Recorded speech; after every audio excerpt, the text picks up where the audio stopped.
Okay, so let's discuss thyroid hormone.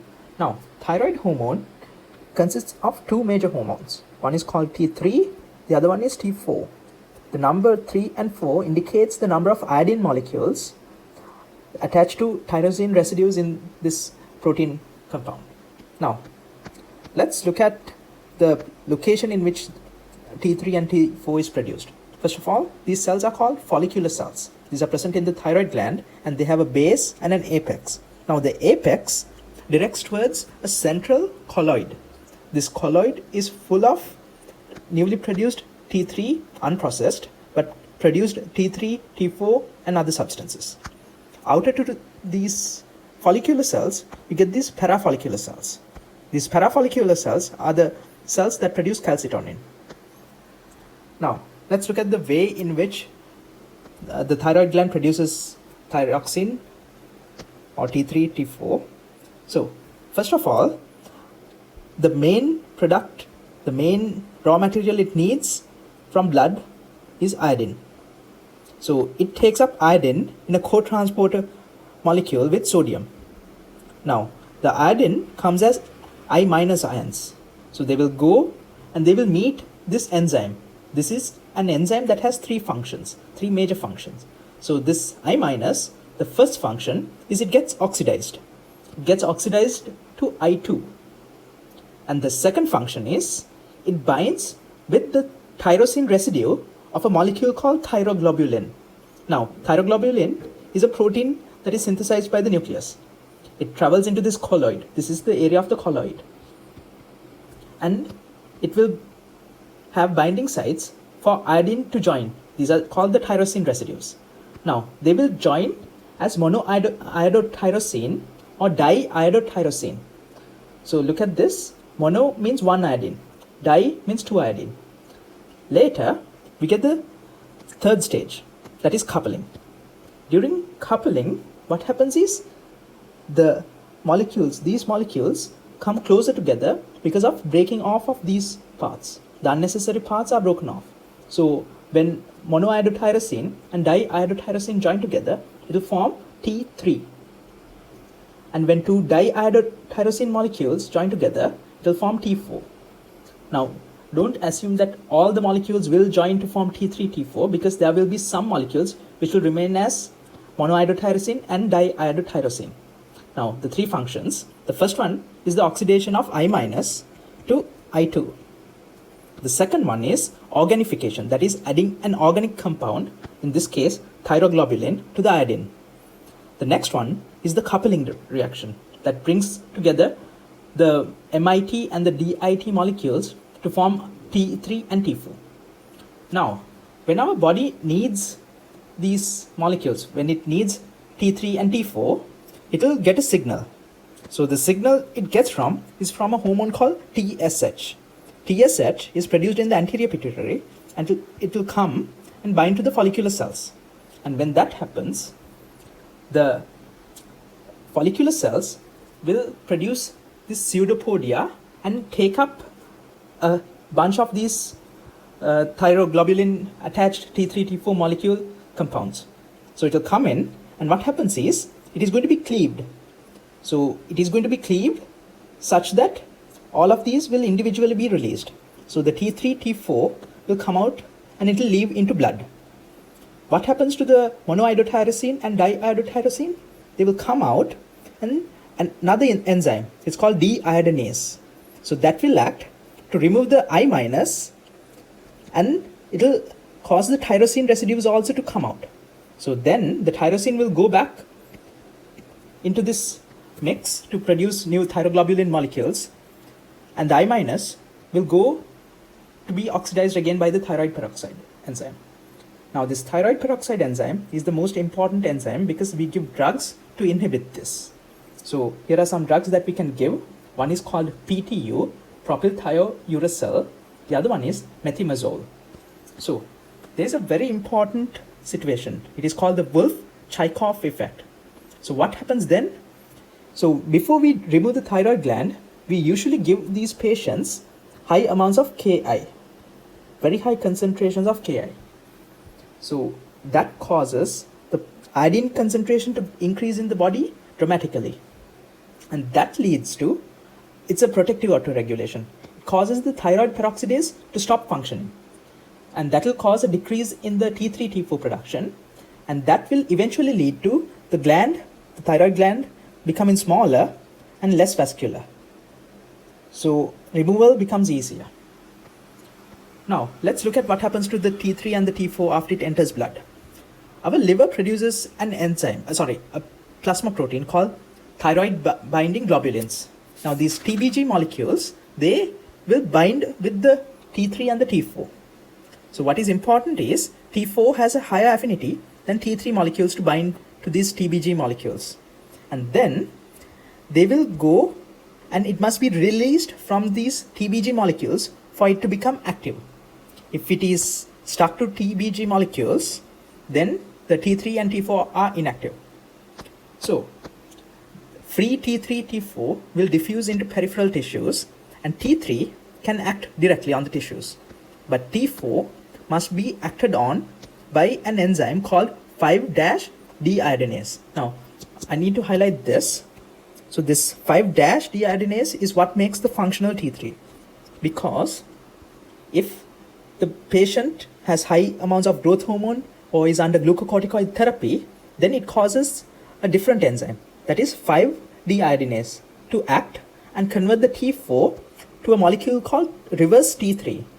Now this reverse T3 is inactive, so it is basically useless. There are other molecules that block the peripheral conversion of T4 to T3, that includes beta blockers and PTU. Now, like I said, 99% of T3 and T4 is bound, and bound means inactive. Okay, now let's look at this, the functions of thyroid hormone. First of all, in a baby, if they have low T3, T4 levels, that causes impaired maturation of these structures. The synapses, the dendrites, the myelin, they grow abnormally. So that will lead to preventable mental retardation. So within the first 3 months of the child's birth, if it is detected that this child has low T3, T4 levels, then it can be corrected and the child can grow normally. Next, bone growth. It is synergistic with growth hormone. So what happens is the metabolic rate will increase, and these children initially will have very high and rapid bone growth rate.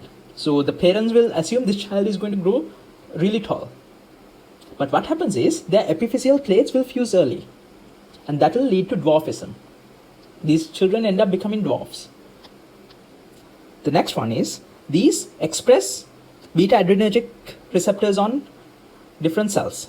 So beta 1 adrenergic receptors are expressed in the heart, and beta 2 usually in the liver.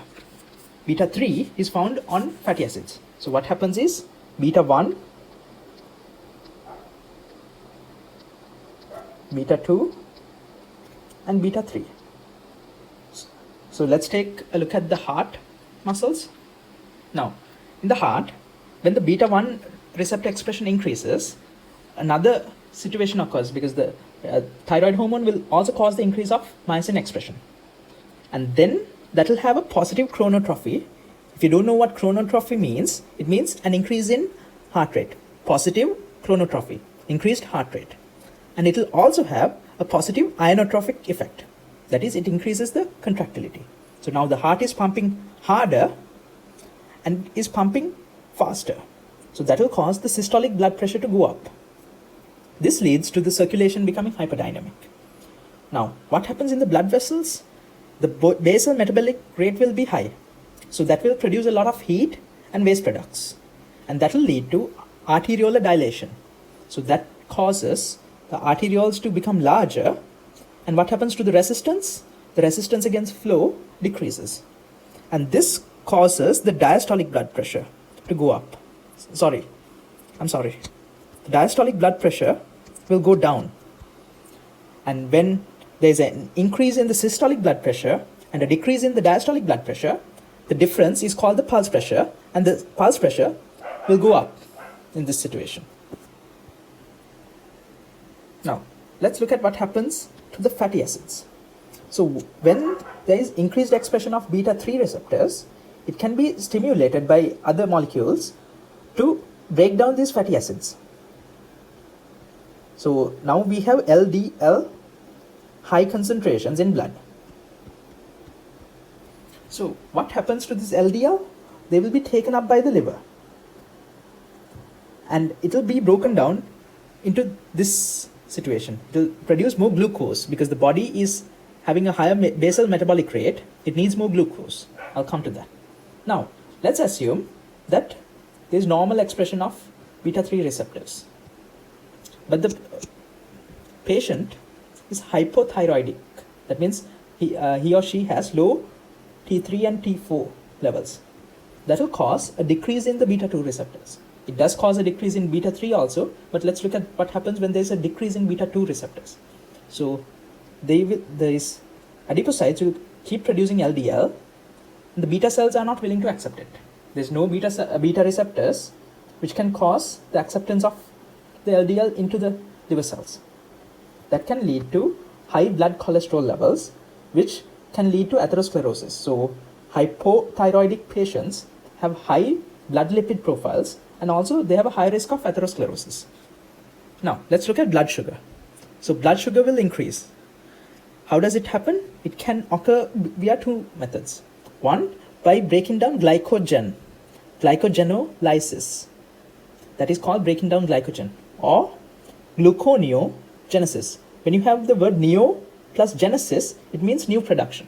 So glucose is produced via non-carbohydrate sources. So fatty acids, proteins will be broken down to produce glucose. This is done in the liver. Now, to help this increased blood sugar, insulin levels will also go up. So I discussed breaking down lipids. Then surfactant synthesis in babies will also increase, and also the basal metabolic rate. Let's discuss that. So what happens here is the basal metabolic rate will increase when T3, T4 increase. That will cause an increased expression of sodium potassium ATPase pumps. So what happens there is these ATPase pumps will be in a higher number in cells. In almost all cells of the body, there will be more sodium potassium pumps, and that will cause the cells to be more polarized, that is easy to be depolarized, and that will eventually lead to higher activity in the cells. And for that you need, as you can see here, you need more ATP. To supply the ATP, the number and the size of mitochondria must increase, and this will eventually lead to basal metabolic rate increasing. Now, let's look at the regulation of the thyroid hormones. So first of all, our hypothalamus produces a hormone called TRH, which acts on the anterior pituitary, causing TSH release, which acts on follicular cells, producing T3 and T4. Now, the free T3, T4 will go inhibit both the anterior pituitary and the hypothalamus. They will go and inhibit the release of TRH and TSH. So that will cause a decrease in T3, T4 levels. It's a negative feedback. There's another drug or another hormone which inhibits the release. It is called somatostatin. This is growth hormone inhibiting hormone. We have discussed this previously. We can give an analog such as octreotide, which does the same function. So that inhibits the anterior pituitary from releasing growth TSH. Now, there is an autoimmune disease called Graves' disease. In that disease, what happens is there is a autoantibody. It is called thyroid stimulating immunoglobulin. As the name says, it will go and stimulate the follicular cells. It will go and directly stimulate the follicular cells the same way the TSH receptors do, the TSH molecules do, and it will cause a dramatic increase in T3, T4 levels, and this will lead to a condition called Graves' disease.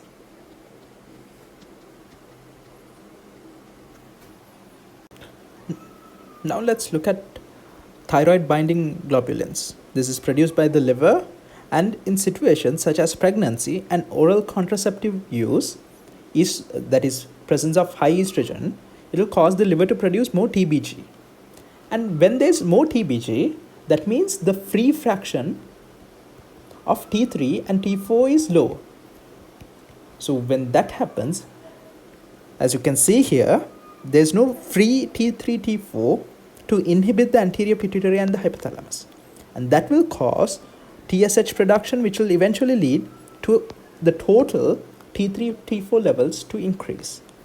Now, TBG decreases in steroid use and in nephrotic syndrome. Now, if you don't know what nephrotic syndrome is, in nephrotic syndrome, there is leakage of proteins. In our nephrons, in the glomerulus, there is going to be leakage of proteins. So, these proteins will be lost during nephrotic syndrome.